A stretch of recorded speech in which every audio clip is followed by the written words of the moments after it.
শুকরিয়া যে মহান রব্বুল আলামিন 2025 সালে পবিত্র মাহে রমজানে রহমতের দিনে রোজা অবস্থায় জুমার নামাজ আদায় করার নিমিত্তে রোজা অবস্থায় সুস্থ অবস্থায় কোরআন সুন্নাহ থেকে কিছু আলোচনা করার এবং শোনার আমল করার নিয়তে এবং প্রচার প্রসার করার নিয়তে যে আমি আজকে যে আলোচনা শুনবো করব আমি নিজেও আমল করব অপর ভাইকে ইসলামের দিকে আমি দাওয়াত দেব সকল নিয়োগ করতে পারবো ইনশাআল্লাহ।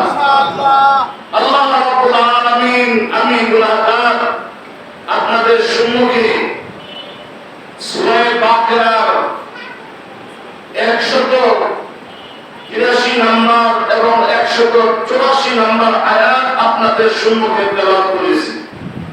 কত নম্বর আয়াত? 183 এবং 184। আমরা মসজিদে জুমার নামাজ সাময়িক কিছু আলোচনা আমরা করব শুনব। তারপরও আমি আপনাদের কাছে উদাত্ত আহ্বান করতেছি, প্রত্যেকের ঘরে বলি, প্রত্যেকের জানা মতে বাংলা ভাষাভাষীর উপরে অনেক তাফসীর প্রকাশ হয়েছে। এগুলো আমরা একটু তেলাওয়াতের সাথে সাথে অর্থগুলো আমরা দেখতে পারি।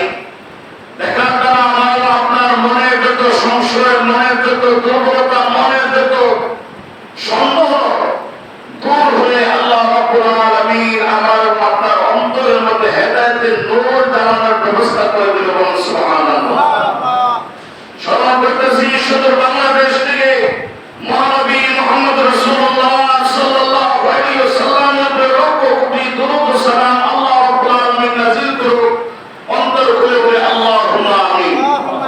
স্মরণ করতেছি সাহাবায়ে কেরাম, তাবিঈন, তাবিঈন, আইয়ুমে মুস্তাহিদিন, সলফে সালিহিন, আইয়ুমে মুতাকাদ্দিমিন, মুতাআখিরিন, সর্বকালের সর্বযুগের এই সমস্ত উলামায়ে হক্কানি রব্বানি ইমামুল আইম্মা ইমাম আবু হানিফা রাহমাতুল্লাহি আলাইহি সহ শাইখ আব্দুল কাদের জিলানী রাহমাতুল্লাহি আলাইহি সহ এই ভারতবর্ষের জিনাদের ওসিলা করে আমাদের এই ভারতবর্ষে ইসলামের আলো ফুটেছে।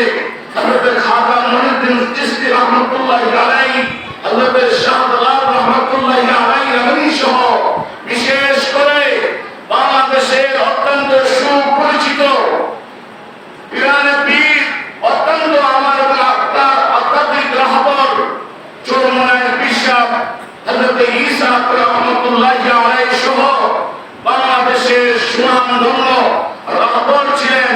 হাটাজারি মাদ্রাসার আমার উস্তাদ বুখারীর উস্তাদ, আমি যার কাছে বায়াত গ্রহণ করেছি আল্লামা শাহ আহমদ শফিক রাহমাতুল্লাহি আলাইহি, ওনাদের রওজার মধ্যে, ওনাদের কবরের মধ্যে আল্লাহ রাব্বুল আলামিন আমাদের নেকির গুনাহকে পার্সেল করে দেন, আল্লাহ তাআলা যেন পৌঁছে দেন। অন্তর খুলে বলে আল্লাহুম্মা আমিন। আমরাও যারা বসে আছি, কারো দুনিয়ার মধ্যে বাবা নাই, কারো দুনিয়ার মধ্যে মা নাই, কারো দুনিয়ার মধ্যে দাদা দাদি নানা নানি আত্মীয় স্বজন, কেউ না কোনো দিক থেকে আমরা বড় বড় ব্যক্তিদেরকে আমরা হারিয়ে ফেলেছি।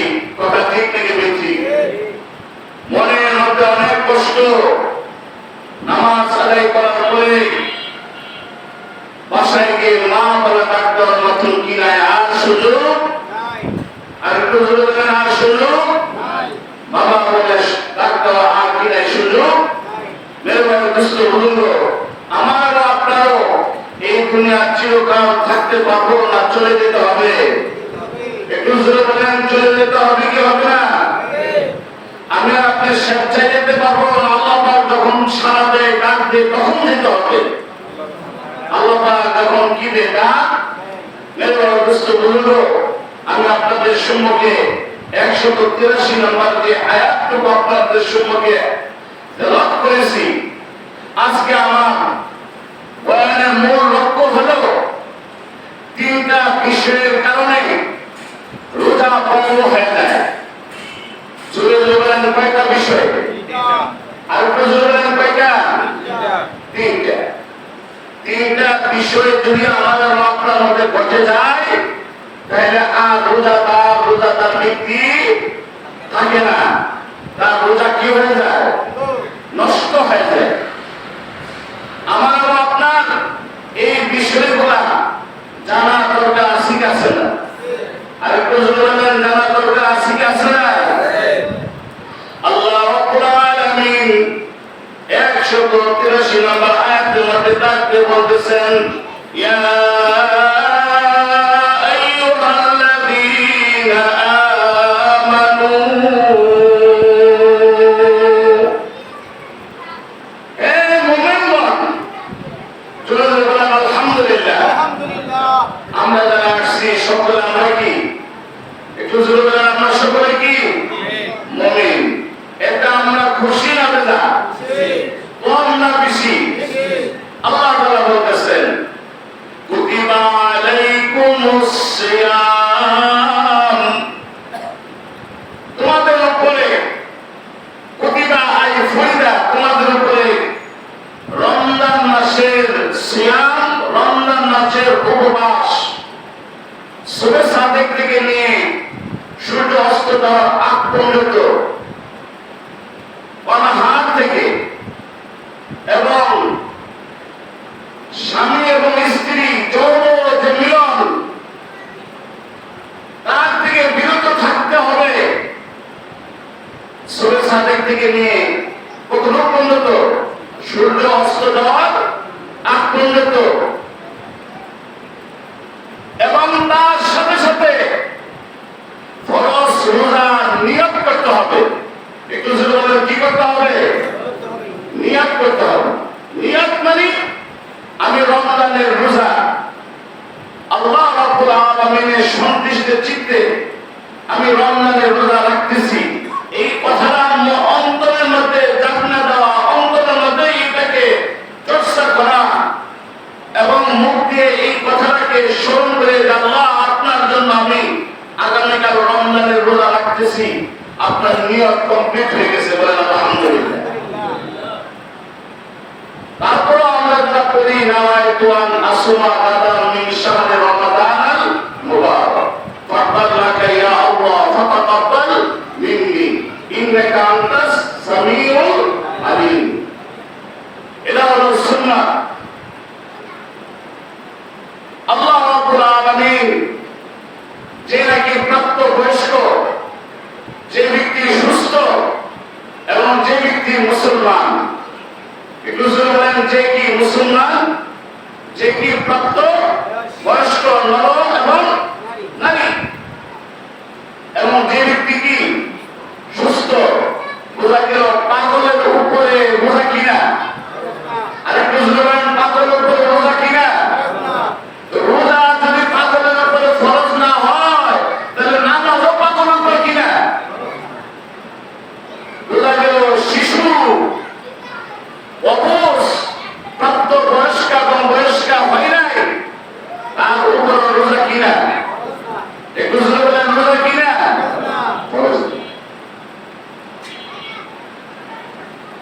মেরে ভাই বুঝতে বলো,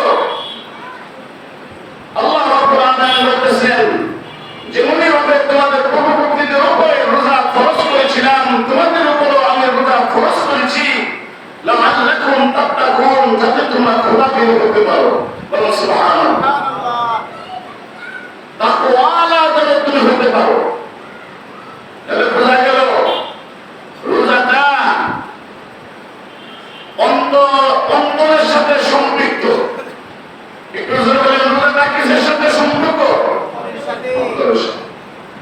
আপনি রোজা অবস্থায় মসজিদে আসছেন না খানা দানা করে আসছেন, আমার অন্যদের জানার কোন ক্যাপাসিটি আছে?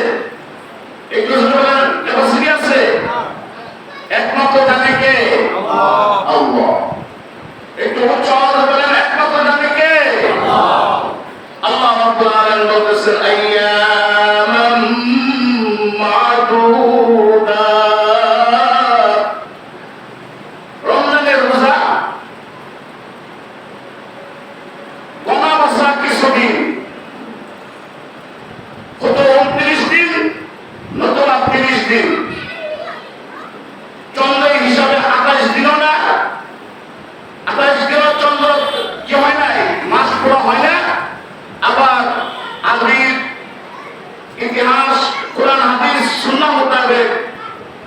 আরবি মাস 31 হয় না,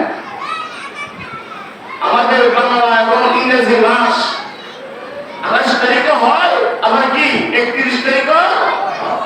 আল্লাহ তাআলা বলতেছেন আল্লাহর হাবিবকে, রোজা হলো গোনা বাসা কিছু দিন, এবং রোজা রাখতে হবে চাঁদ দেখার পর।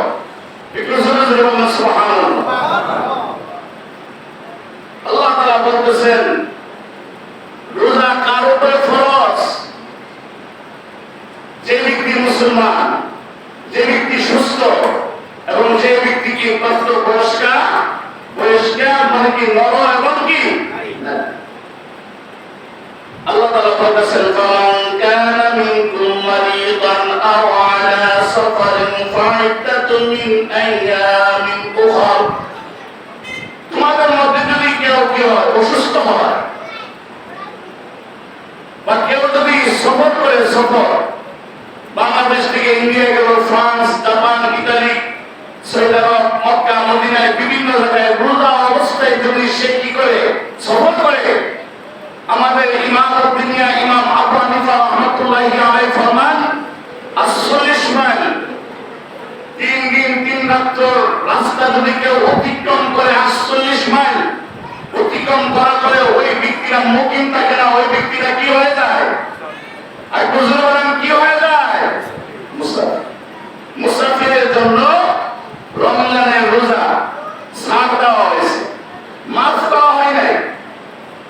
যে ব্যক্তি অসুস্থ তার জন্য রমজানের রোজা ছাড় দেওয়া হয়েছে, কিন্তু কি করা হয় নাই? মাফ। আর বুঝতে পারেন মাফ। যেরকম আমাদের মা বোনেরা, কত আমার মাইকের আওয়াজ শুনতেছেন, আমি সম্মানের সহিত অত্যন্ত শ্রদ্ধার সহিত বলতেছি, যে সমস্ত মা বোনদের আপনার ঋতুস্রাব হয় 3 দিন 7 দিন 5 দিন, এমন তো অবস্থায় আল্লাহ রাব্বুল আলামিন তাদের জন্য নামাজ মাফ করে দিয়েছেন। জোরে জোরে বলুন সুবহানাল্লাহ। রমজানের রোজা অবস্থায় যদি ওনাদের যদি ঋতুস্রাব হয়, অসুস্থ হয় মা বোনদের জন্য, তাহলে রমজানের রোজা ছাড় দেওয়া হয়েছে। রমজানের রোজা পরে এক একটা রোজা পরিবর্তে এক একটা রোজা ওনারা কাজা করে দিবে। একটা রোজার পরিবর্তে কয়টা রোজা কাজা করবে? আল্লাহ রাব্বুল আলামিন বলতেছেন وعلى الذين يطيقونه فدية طعام مسكين। এটা ওই ব্যক্তির উপরে যার উপরে কি আছে রোজা রাখার জন্য পুরোপুরি কি নাই, তার উপরে সামর্থ্য নাই, কিন্তু এটা অন্তরের সাথে সম্পৃক্ত। আল্লাহ রাব্বুল আলামিন বলতেছেন ওই ব্যক্তি একজন মিসকিনকে খাওয়াবে, অর্থাৎ মিসকিনের খানা সে ব্যবস্থা করে দিবে রোজার পরিবর্তে। কিন্তু এই ব্যক্তি যদি মনে মনে ভাবে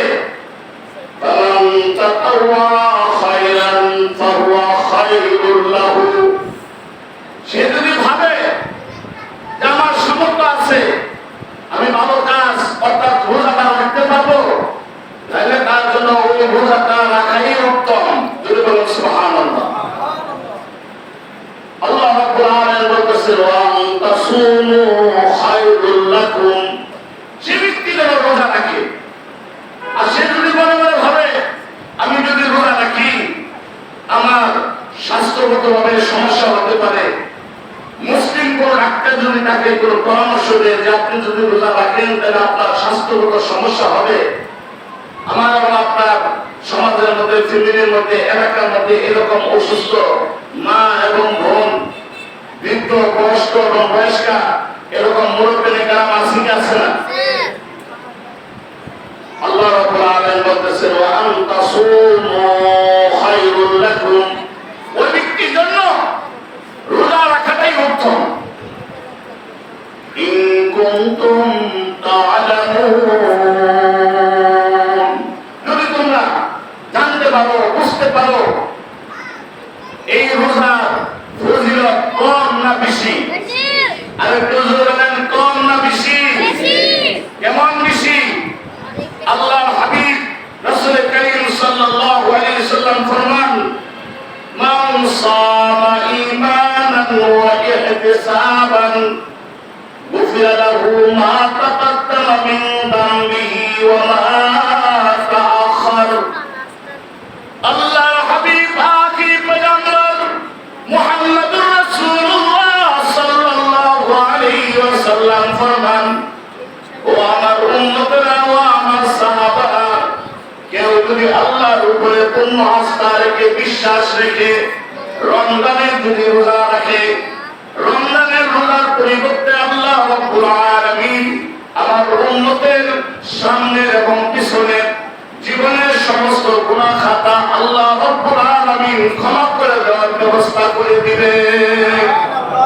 ক্ষমা করে ব্যবস্থা করে দিবে অর্থাৎ আল্লাহ রাব্বুল আলামিন হাদিসে কুরসির মধ্যে বলতেছে আসসালামু আলাইহি ওয়া আনা আজজি বিহি। আরেকটা ওয়াজের মধ্যে আছে ও উজিজা বিহি। রোজা আমার জন্য আর রোজার প্রতিদান বান্দার জন্য আমি সরাসরি আল্লাহ নিজে হয়ে যাব। জোরে জোরে আল্লাহু আকবার। রোজার প্রতিদান কি? স্বয়ং আল্লাহই দিবে। একটু জোরে বলেন স্বয়ং আল্লাহই দিবে। আল্লাহ দিবে না, রোজার প্রতিদান স্বয়ং আল্লাহই। জোরে জোরে বলেন রোজার প্রতিদান কি? আল্লাহ। আল্লাহ নিজেই। রোজা আমি আপনি রাখতেছি কার জন্য? একটু সকলে উচ্চারণ করেন কার জন্য? আল্লাহর নাম জানিতে লজ্জা করে? মনে হয় লজ্জা করে, অনেক ভাইয়ের কাছে লজ্জা লাগে। রোজা রাখতেছি কার জন্য? আল্লাহ তাআলার জন্য। রোজা প্রতিদান সরাসরি আল্লাহই। জোরে জোরে আল্লাহু আকবার। আসসালামু আলাইহি ওয়া আনা আজজি বিহি। মূল আমার যে আলোচনা, এই রোজা আমি আর আপনি রোজা অবস্থায় তো আমরা মসজিদে আসছি, কথা ঠিক না? দেখি কে কে রোজা রাখছি তো হাত তোলা। নারায়ে তাকবীর, নারায়ে তাকবীর। দিন ইসলাম, দিন ইসলাম, দিন ইসলাম, দিন ইসলাম। আমার পক্ষ থেকে জোরালো ভাবে আপনাদের কোরআন আঘাত না, আমার এবং আপনার পরামর্শগুলো, আমার এবং আপনার যে সমাজের মধ্যে যদি কেউ রোজা না রাখে, দিনের বেলা যদি কেউ দোকানপাট যদি খোলা রাখে, দিনের বেলা যদি কেউ লোক সমাগমের মধ্যে যদি ওপেনলি খোলামেলা যদি খানা খায়, তাহলে আমার এবং আপনার এই সমাজের মধ্যে তার থাকার কোন অধিকার আছে? আরেকটু যদি বলেন অধিকার আছে? এখন আপনি বলবেন যে মসজিদের ভিতরে বললাম, বাইরে গিয়ে আমি বলতে পারবো না। তাহলে বোঝা গেল রোজা যেরকম ভাবে সামাজিকভাবে, রাষ্ট্রীয়ভাবে, পারিবারিকভাবে, ব্যক্তিগতভাবে আল্লাহ রাব্বুল আলামিন প্রশাসনিকভাবে আমার এবং আপনার উপরে খরচ করে দিয়েছেন, তার থেকে আমি এবং আপনি দুর্বলতা যদি প্রকাশ করি, আল্লাহ রাব্বুল আলামিন আমাকে আপনাকে ছাড় দেবে? ও রোজাদার ভাইরা বলেন আল্লাহুম্মা আমিন। কোন রোজাদার বেরোজগারের সাথে কোন আপোষ আছে? একটু উচ্চারণ বলেন আপোষ আছে? কোন নামাজি বেনামাজির সাথে কোন আপোষ আছে? আমি আর আপনি তো বেশি আপোষ করেছেন। যদি আসরের পরে কেউ টেলিফোন করে হুজুর আমার বাসায় মুয়াজ্জিন সাহেব আপনি ইফতারির খানা দেওয়া, আমি তো এই কথাই বলি না যে আপনি আজকে রোজা রাখছেন কিনা, আপনি সুদ খান কিনা, আপনার স্ত্রী পর্দা করে কিনা, আপনি হক ভাবে চলেন কিনা। বোঝা গেল সমাজের মধ্যে যে ব্যক্তিরা বেনামাজি, তার চেয়ে আল্লাহ রাব্বুল আলামিন বলতেছেন উলাইকা কাল আনআম, চতুষ্প জানোয়ারের মতো। আপনারা কি কষ্ট পেলে দেখেন? কথাটা বলতেছে কে? আল্লাহ বলতেছে। আল্লাহ খুশি বলতেছে না রাগ বলতেছে? আল্লাহ বলতেছে বাবলুকুম আকল সুস্থ অবস্থায় বিবেক থাকা অবস্থায় যে ব্যক্তি নামাজ আদায় করলো না, রোজা রাখলো না, চতুষ্পদ জানোয়ারের চেয়েও সে নিকৃষ্ট। চলে যাবেন নাউজুবিল্লাহ। কি মনে করেন এই ব্যক্তিরা যদি ইন্তেকাল করে আল্লাহ রাব্বুল আলামিন একটা ছেড়ে দিবে? আমিও আপনি ছাড়তেছি। আপনি যদি জানেন মসজিদে ইমাম সাহেব থেকে আমি 10,000 টাকা পাবো, 5,000 টাকা পাবো, মসজিদের ইমাম সাহেব বা মসজিদে কেউ আপনার সাথে ওয়াদা করেছে, মসজিদের ভিতরে হই হুল্লা করে আপনার মসজিদ গরম করে ফেলবেন, কিন্তু আপনার অনেকই কষ্ট লাগে না? ও মুসলিম ভাই, আপনার ছেলে নামাজ আদায় করে না, আপনার মেয়ে নামাজ আদায় করে না, আপনার স্ত্রী নামাজ আদায় করে না, আপনার ঘরে কোরআন তেলাওয়াত হয় না। কার কার ঘরে কোরআন তেলাওয়াত হয় একটু হাত তোলেন তো। নারায়ে তাকবীর, নারায়ে তাকবীর। কোরআন তেলাওয়াত বেশি লোকের করা হয় না কম লোকের করা হয়? এই মসজিদে আমি ডান পাশে বাম পাশে পবিত্র কোরআন মাজিদের অভাব আছে? বলেন তো, রমজানের রোজা শুরু হওয়ার পরে এই মসজিদের ভিতরে বসে বসে কে কে কোরআন তেলাওয়াত করছেন একটু বলেন তো, একটু হাত তোলেন। তাহলে মসজিদের যে পবিত্র কোরআন গুলো আছে, যেই বন্দার মাধ্যমে ব্যবস্থা করা হয়েছে, এই কোরআন শরীফ গুলো আমাকে আপনাকে বদয়া দেয় কিনা? কথা বলেন না। লিগ্যালে চলতে চেষ্টা করবেন।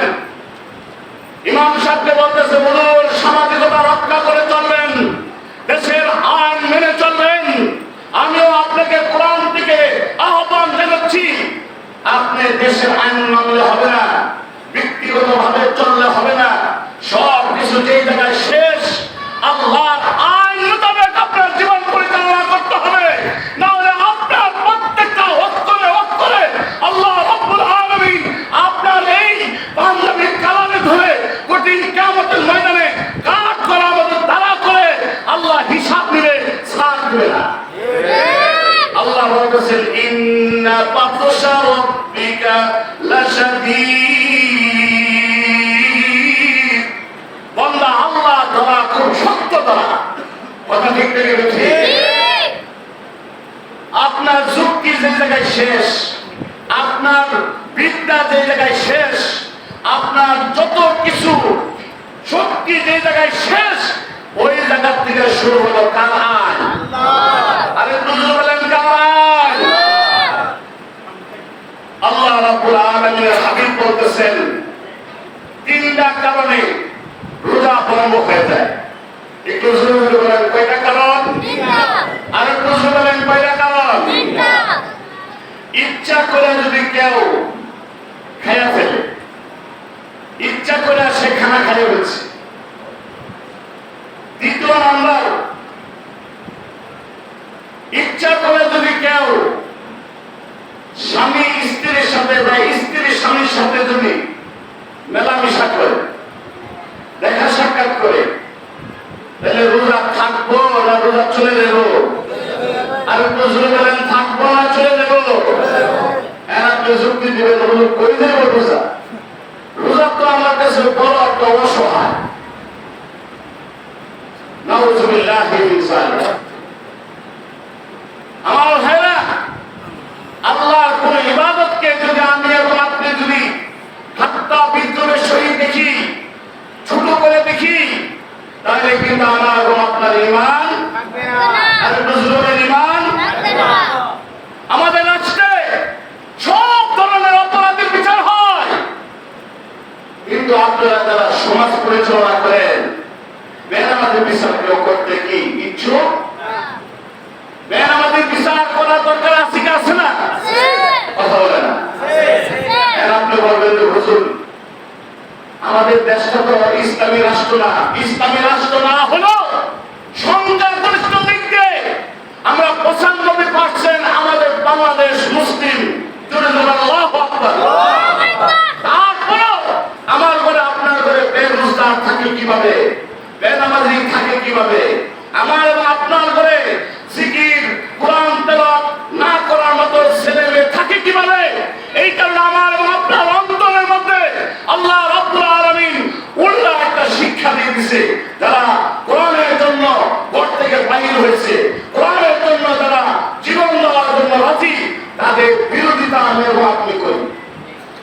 ঠিক থাকে রাস্তার মধ্যে একটা ছেলে গাঁজা খাচ্ছে, নেশা খাচ্ছে, তাকে নিয়ে আপনার কোনো সমালোচনা নাই। কিন্তু একটা ভালো ছেলে যদি মসজিদে আসে, নামাজ পড়ে, কয় দেখো রূপ ধারণ করছে, কত খারাপ ছিল হুজুর, এখন মসজিদে আসা শুরু করছে। তাহলে মসজিদে তাকে আনার তৌফিক দান করছে কে? আরে তোর চোয়াদ বলেন কে? সমালোচনা করবেন না। আল্লাহর হাবিব বলতেছেন, কোন রোজাদার যদি কোন রোজাদার বিরুদ্ধে যদি কুটনামি করে, তার বিরুদ্ধে যদি গীবত করে, তার বিরুদ্ধে যদি নিন্দা করে, ওই ব্যক্তির রোজাও আল্লাহ দরবারে কি হবে না? আরেকটু জোরে রোজা কি হবে না? দ্বিতীয় নাম্বার হলো, কেউ যদি ইচ্ছা করে মুখ ভরে বমি করে। এক নাম্বার, ইচ্ছা করে যদি কেউ কি খায়, খানা খায়। আমাদের সমাজের মধ্যে এরকম যুবক যুবতী, এরকম চাকরিজীবী, বড় বড় অফিসার, ডিসি, এসপি, এমপি, মন্ত্রী আমার রাষ্ট্রে রমজান চলাকালে আপনারা ইউটিউব খুলে দেখবেন, সংসদ চলতেছে, বাংলাদেশের মন্ত্রীদের মধ্যে একজন বিশিষ্ট মন্ত্রী সংসদ চলা অবস্থায়, দিনের বেলায় রোজা অবস্থায় পানি পান করতেছে। কথা ঠিক লাগে? কত বড় সাহস! পৃথিবীর মধ্যে বাংলাদেশ হল মুসলিম দ্বিতীয় একটা কান্ট্রি। বলেন সুবহানাল্লাহ। আপনি যদি কেউ ইচ্ছা করে যদি খানা খায়, ইচ্ছা করে যদি স্বামী ও স্ত্রীর সাথে যদি মিলন করে, ইচ্ছা করে যদি কেউ মুখ করে যদি বমি করে, এই তিনটা কারণে রোজা থাকবে? আরে বুঝতে থাকবে? এখন আসেন, কেউ যদি ভুলে খানা খায়, একটু জোরে বলেন কি খায়? আর একটু জোরে বলেন কি খায়? ভুলে খাইতেছে, কিন্তু স্মরণ হয়েছে।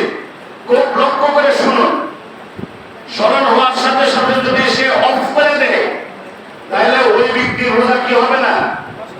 আর একটু জোরে বলেন কি হবে না?